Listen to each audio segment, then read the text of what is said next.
क्रीडा स्पर्धा नवी बेज या ठिकाणी काल पार पडलेल्या सामन्यामध्ये आपल्या काठेदिगर या संघाने घवघवीत असं यश मिळवून चनकापूर संघाला मातीमोल करून असं खूप फरकाने जिंकलेला आहे। बाळांनो, ज्या वेळेस आपण आता आम्हाला तर भरपूर अनुभव आहे, मुलांना घेऊन जातोय, खेळाडूंना घेऊन जातोय, याच्यापेक्षा आम्ही खूप काही खेळलेलो आहोत, त्याच्यामुळे आम्हाला खूप अनुभव येत असतात। काल आम्ही नवी बेज या ठिकाणी मुलींना जेव्हा घेऊन गेलो त्या ठिकाणी आम्ही बघितल्यानंतर आमच्या मुलांना थोडा भीती वाटली, कारण त्यांच्या पुढे एकच संघ होता, तो म्हणजे चनकापूर।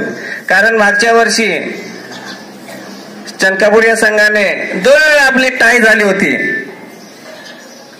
2 वेळा टाय झाली होती आणि टाय होऊन आपल्याला त्यांनी हरवलं। आणि हरवल्यानंतर ज्यावेळेस आमच्या मुली रडल्यात त्यावेळेस मी असं ठरवून ठेवलं होतं की याच्या पुढे जर आपल्याला चनकापूर हा संघ जर लागला तर आपल्याला त्यांना खूप फरकाने जिंकायचं आहे। आणि काल तालुकास्तरीय क्रीडा स्पर्धेमध्ये चनकापूर आणि काठेदिगर यांच्यात झालेला चुरशीचा सामना आमच्या खेळाडूंनी, आमच्या मुलींनी 1 डाव आणि 2 गुणांनी अशा खूप मोठ्या फरकाने जिंकलेले आहेत।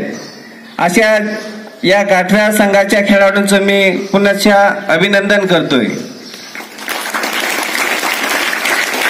बघा बाळांनो, जेव्हा आपण जिंकतोय त्यावेळेस आपण खूप जल्लोष करत असतो। तसंच कालचा अनुभव सांगतो, आमच्या मुलींनी तिथं तर खूप जल्लोष केलाच होता, पण ज्यावेळेस आम्ही पिकअप मध्ये बसलेलो होतो त्यावेळेस मला नाही वाटत की आमच्या मुली अशी शांत बसले असतील।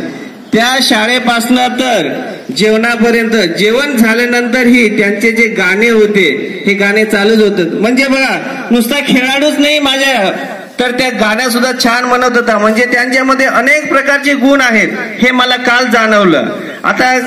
आता मयुरीने जे आपलं गाणं म्हणलेलं आहे, मयुरी खूप छान गात असते। मागच्या वर्षाचा अनुभव सांगतो, आम्ही खिराडी या ठिकाणी खेळायला गेलो होतो आणि खेळून झाल्यानंतर आम्ही फायनललाही पोहोचलो आणि फायनलला त्याच दिवशी रात्री गायनाच्या स्पर्धा होत्या आणि त्या गायनाच्या स्पर्धेमध्ये आमची मयुरी अचानक उठून आणि स्टेजवर गेली आणि गाणं म्हणायला लागल्यानंतर माझं तर लक्षही नव्हतं आणि ज्यावेळेस मी तिचं गाणं ऐकायला लागलो त्यावेळेस मला असं कळालं, आमची मयुरी नुसतं खेळाडूच नाहीये तर एक ती लता दिदी सारखी एक गायक सुद्धा आहे।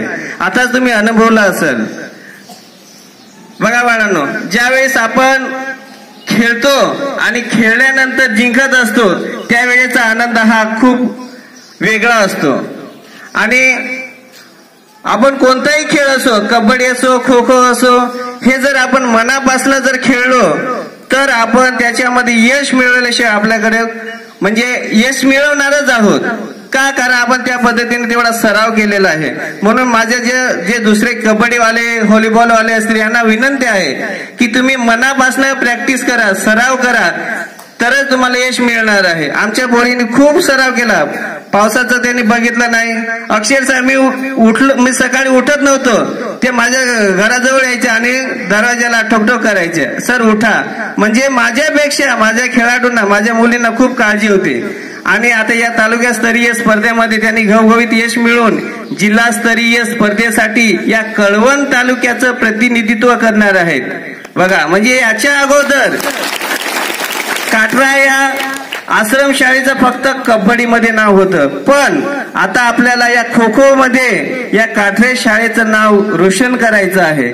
आणि याच्या पुढेही हे आता आपले 14चे झालेत मुली, 17चे पण तयार करायचे आहे, 19चे पण तयार करायचे आहेत, मुलांचं सुद्धा घ्यायचं आहे। पण एकच बाळांनो, तुम्हाला विनंती आहे, तुम्ही जर मला साथ दिली, खेळण्याची सराव करण्याचा साथ तुम्ही मला दिली तर तुम्ही जिंकणार आहात। जेव्हा तुम्ही जिंकणार तेव्हा मलाही आनंद होणार आहे।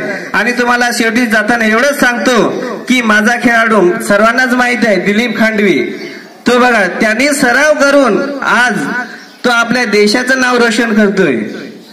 आता मागच्या वेळेस अल्टिमेट झाले, त्या पहिल्या अल्टिमेट मध्ये या भारत देशामध्ये सर्वात महागडा असा खेळाडू म्हणजे कोण ठरला, तो दिलीप खांडवी। 17,80,000। बघा, नुसतं फक्त 15 दिवसामध्ये 17,80,000 हे कशाच्या माध्यमातून तो त्यांनी कमवलं, फक्त आणि फक्त खेळाडू म्हणून कमवलं। हे या दिलीप सारखं तुम्ही सुद्धा घडू शकणार आहात। तुम्ही जर मेहनत घेतली तर दिलीप सारखं तुम्ही कमवणार आणि मोठं होणार आहात. आताच आम्हाला काल कळालेलं आहे की इंटरनॅशनल खो खो होणार आहेत. त्यासाठी आपल्या दिलीपची खूप धडपड चाललेली आहे. तो चांगला प्रॅक्टिस करेल आणि चांगले प्रॅक्टिस करून भारत या देशाकडनं तो प्रतिनिधित्व करणार आहे. ही आपल्यासाठी आनंदाची गोष्ट आहे. आणि तुम्ही पण खूप मेहनती आहात, मलाही कळतंय. तुम्ही मेहनत करत राहा. मेहनतीशिवाय आपल्याला काही फळ भेटणार नाही. आणि पुढे जे होणाऱ्या प्रकल्पस्तरीय स्पर्धेसाठी जे जे खेळाडू आहेत त्या सर्वांना माझ्याकडून अभिनंदन. ओके.